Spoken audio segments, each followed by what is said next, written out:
यानंतर आपण संविधान प्रास्ताविक वाचन व प्रतिज्ञा घेणार आहोत. सर्वांना विनंती आहे आपण उठून उभे राहायचं. संविधान प्रास्ताविक वाचण्यासाठी मी प्राध्यापक डॉक्टर तुपेरे सर यांना विनंती करतो की त्यांनी त्याचे वाचन करावे. सर्वांना नमस्कार.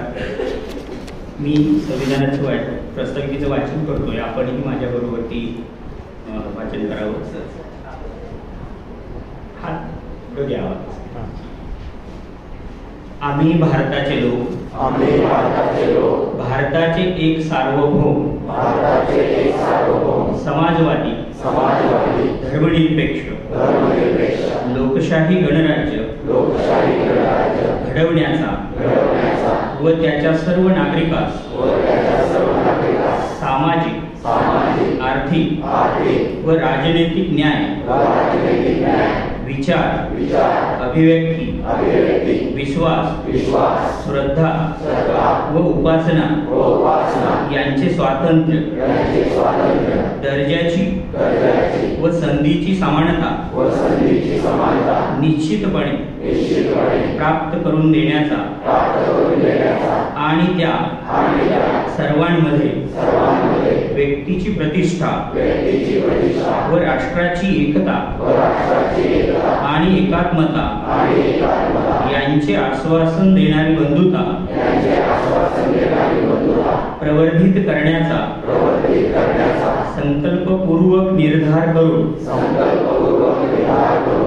आमच्या संविधान सभेत आज दिनांक 26 नोव्हेंबर 1949 रोजी याद्वारे हे संविधान अंगीकृत आणि अधिनियमित करून स्वतः अर्पण करीत आहोत. संविधान दिनाच्या निमित्ताने एक शपथ आपण घेतोय. परत एकदा सर्वांना विनंती आहे की हात पुढे करून आपण शपथ घेऊया.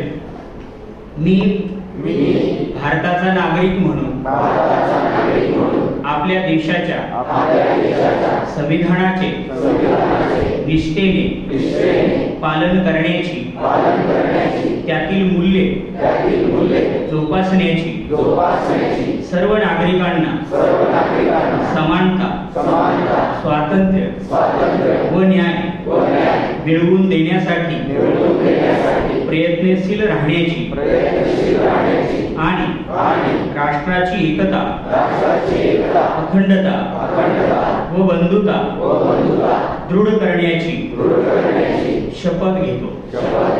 जय हिंद. धन्यवाद. सर्वांना विनंती सर्वांनी स्थानापन्न व्हावे. रुतबा मेरे सर को तेरे संविधान से मिला. रुतबा मेरे सर को तेरे संविधान से मिला. ये सम्मान भी मुझे तेरे संविधान से मिला. औरों को जो मिला वो मुकद्दर से मिला होगा. मुझे तो मुकद्दर भी तेरे संविधान से मिला. यानंतर एक व्यक्ती म्हणून जगण्यापेक्षा एक व्यक्तिमत्व म्हणून जगा.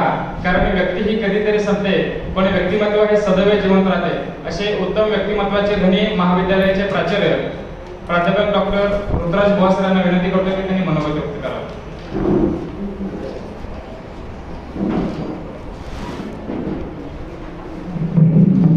सर्वप्रथम आजच्या संविधान दिनाच्या सर्वांना मनपूर्वक शुभेच्छा. आजच्या दिवसाचं महत्त्व वेगळं आहे.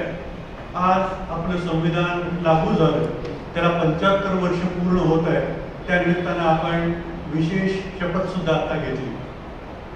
एका अर्थानं संविधान दिनाचं महत्त्व मला वाटतं आपल्या प्रत्येकाला माहिती आहे. किंबहुना आपण आपल्या जीवनामध्ये एक आदर्श म्हणून त्या संविधानाकडे पाहत असतो.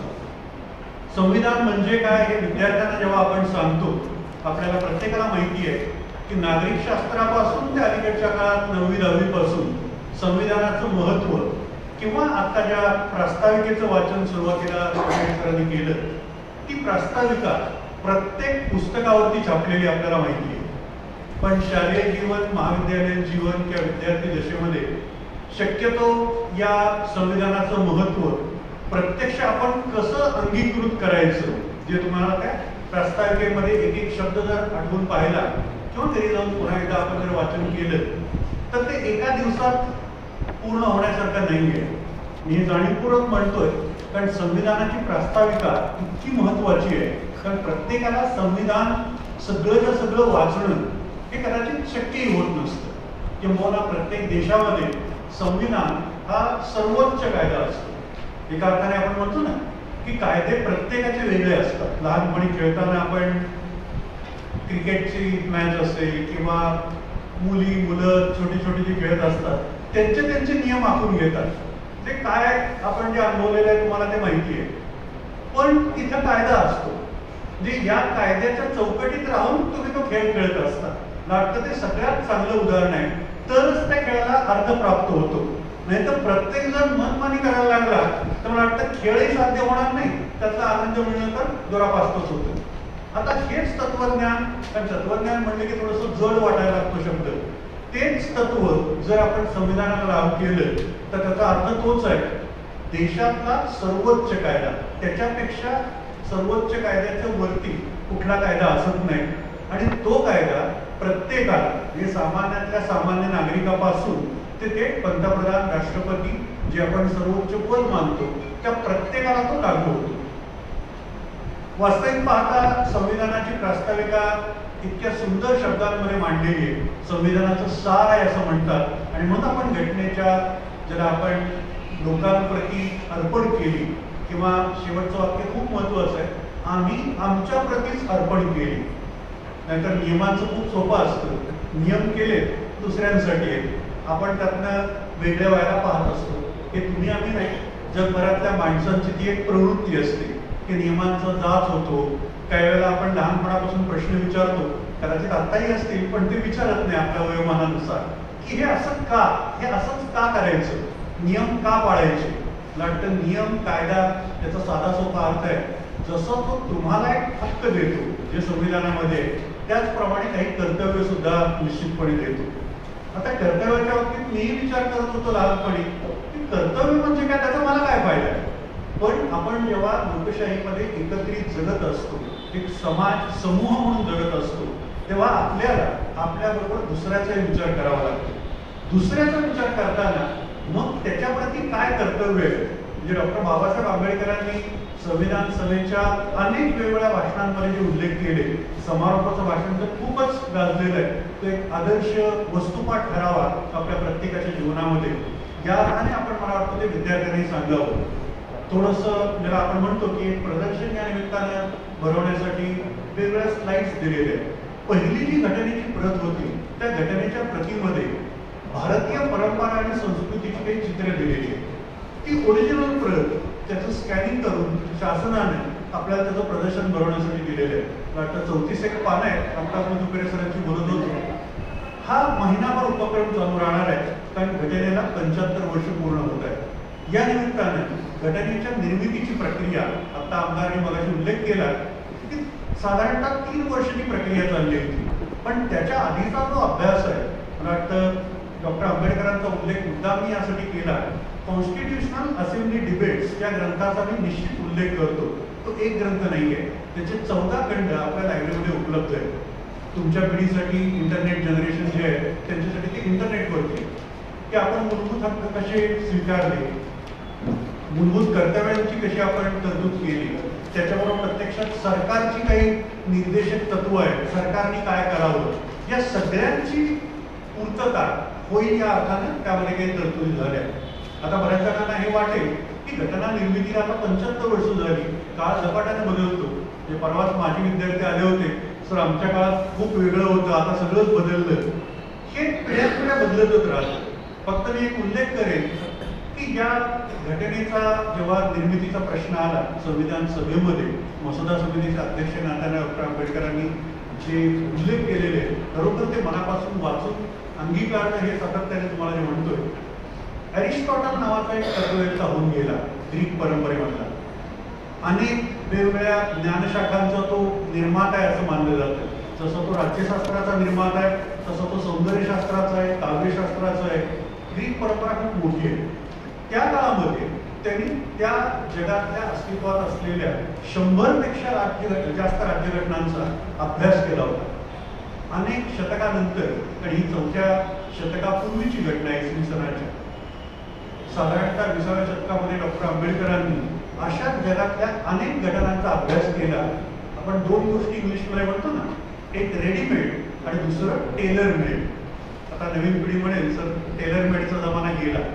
रेडीमेडमध्ये एक गोष्ट असते, जसं आपण कपड्यांच्या बाबतीत बोलतो की सगळेच कपडे तुम्हाला फिट नाही होत, प्रत्येकाच्या नुसार ते बदलावे लागतात. आणि मग टेलर मेड असा शब्द आलेला आहे. टेलर हा शब्द आपल्याला प्रत्येकाला माहिती आहे. तुम्हाला जसं पाहिजे तसं फिट होणारा किंवा आपल्या परिस्थितीनुसार राज्यघटना कशी लागू करता येईल याचा अतिशय बारकाईने विचार 3 वर्ष सातत्यानं झालेला आहे. आणि मग जाऊन कुठेतरी संविधानाची निर्मिती झाली. ती निर्मिती करत असताना जसं मूलभूत हक्कांचं कुठेतरी आपल्याला जाणीव व्हावी, ती जाणीव आपण म्हणतो की आपल्याला हक्क मिळाले की आपण सरकार नावाची यंत्रणा आहे, अजस्त्र यंत्रणा असते, बलाढ्य यंत्रणा असते, पण जगभराचा अनुभव त्या मागे असतात की हुकुमशाहीकडं हे सरकार जाणार नाही, कारण लोकशाहीचा जो धोका असतो. आणि मग लोकशाहीमध्ये सातत्यानं आपल्याला डोळ्यात तेल घालून, जसं आपण आता त्या प्रास्ताविकेमध्ये वाचलं की कुठेतरी आपल्याला प्रत्येकाची ती जबाबदारी आहे की मी त्यातनं वेगळा असू शकत नाही. आणि मग ती लोकशाही जोपासणं हे 1-2 दिवसाचं काम नाही आहे, हे सातत्यानं सतत होणारी ती प्रक्रिया आहे. हे करत असताना कुठेतरी डॉक्टर आंबेडकरांना जाणीव होती की घटना कुठल्याही देशाची असेल अतिशय उत्कृष्ट असते, पण ती अंमलबजावणी करणारे ती कशी करतात याच्यावरती त्या राज्यघटनेचं, संविधानाचं यश अवलंबून असतं. आणि मग त्यांनी नागरिकांसाठी जशी मूलभूत कर्तव्य आहे, आणि मग आपण म्हणतोय की समाजाशी कुठेतरी आपलं नातं आहे, कारण आपण एकत्रित जगत असतो. आणि ती भारतीय परंपरा आहे. वसुधैव कुटुंबकम नावाचं जेव्हा आपण एक ब्रीद वाक्य देतो, जे G20 मध्ये काही वर्षांपूर्वी भारताने वापरलं होतं की पूर्ण पृथ्वी हेच एक कुटुंब आहे, ही भारतीय परंपरा आहे. आणि त्या परंपरेला अनुसरून डॉक्टर आंबेडकरांनी सर्वात महत्त्वाचा मुद्दा मांडलाय, केवळ भारताच्या सीमारेषेपुरतं आपलं कर्तव्य राहत नाही, आपण जग हे कुटुंब मानून मग तो जो बंधुभाव आहे, भ्रातृभाव ज्याला म्हणतात. आता बंधुता आणि बंधुभाव आपण प्रास्ताविकेमध्ये वाचलं. मी म्हणतो की घरी जाऊन एकदा पुन्हा एक शब्द वाचून काढा, आपल्या विद्यार्थ्यांची त्याची चर्चा करा. ही करताना तुम्हाला लक्षात येईल की ऑस्टिन ग्रॅनव्हिल नावाचा एक परदेशातला लेखक आहे, ज्या इंग्रजांनी आपल्यावरती राज्य केलं. त्या इंग्रजांना शेवटी आदर्श राज्यघटनेचा जो सापडला तो भारतीय संविधानामध्येच. ऑस्टिन ग्रॅनव्हिलने अतिशय नामवंत असा सामाजिक शास्त्रज्ञ होता. त्याच्या एका पुस्तकाला आपल्या घटनेची प्रास्ताविका अर्पण पत्रिका म्हणून दिलेली आहे.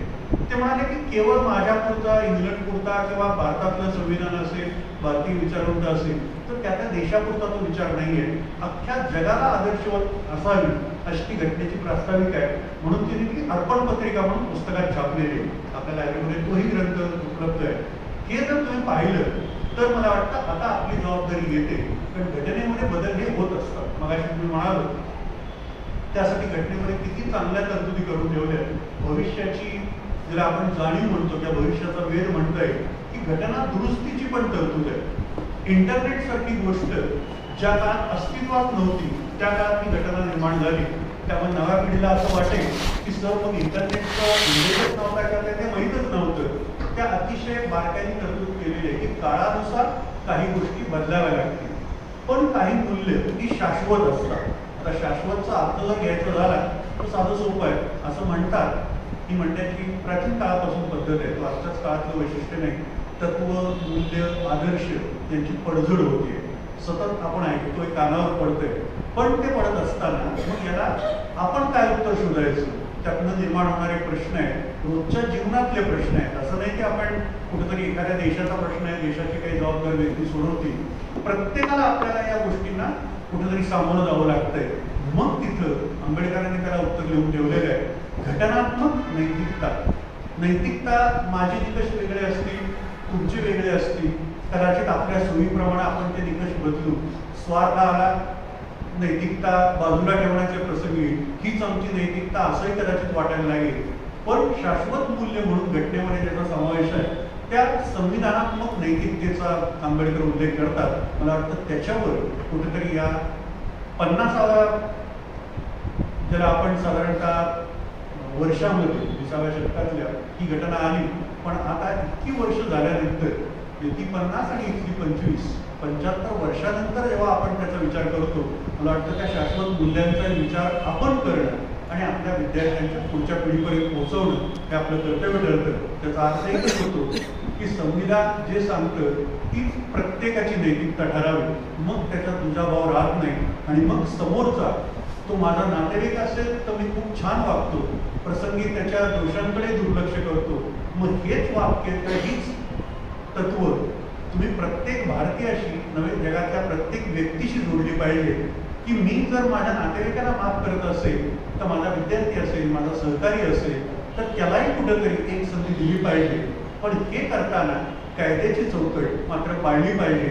आणि मग आंबेडकर म्हणतात की संविधानात्मक नैतिकता पाळली तर भारताची किंवा कुठल्याही देशाची प्रगती होणं हेच महत्त्वाचं आहे. मला वाटतं आज NSSच्या रॅलीला सगळे विद्यार्थी जाऊन आले.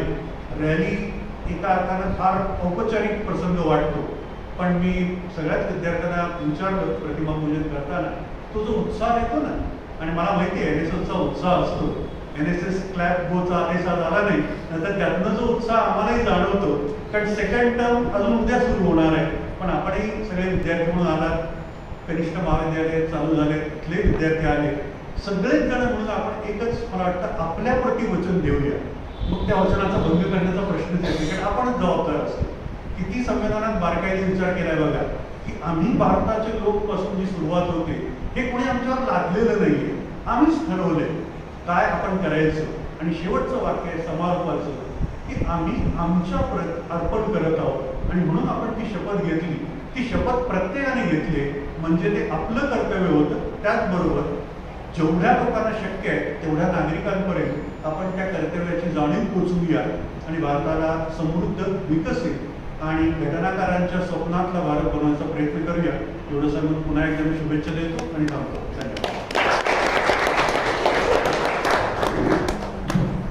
धन्यवाद सर. भारतीय संविधान, लोकशाही, मूलभूत हक्क, कर्तव्य या विषयावर आपण उत्तम रीतीने मार्गदर्शन केलं.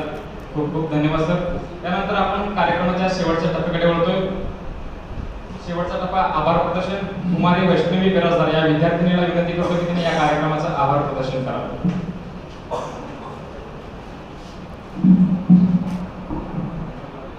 श्री संगमेश्वर एज्युकेशन सोसायटी संचालित संगमेश्वर कॉलेज स्वायत्त सोलापूर व राष्ट्रीय सेवा योजना विभाग संगमेश्वर कॉलेज यांच्या संयुक्त विद्यमाने आपण हा संविधान दिनाचा कार्यक्रम आयोजित केलेला आहे. त्यामुळे मी कॉलेजचे प्रभारी प्राचार्य डॉक्टर ऋतुराज बुवा सर यांचे मी मनापासून आभार मानते. त्याचबरोबर उपप्राचार्य कुंडे सर व पुजारी सर यांचे मी मनापासून आभार मानते. त्याचबरोबर वरिष्ठ व कनिष्ठ महाविद्यालयाचे सर्व शिक्षक व कर्मचारी यांचे मी मनापासून आभार मानते. व सतत असंच कार्यक्रम आयोजन करणारे आमच्या NSS विभागाचे समन्वयक तथा कार्यक्रम अधिकारी डॉक्टर अण्णासाहेब साखरे सर यांचे मी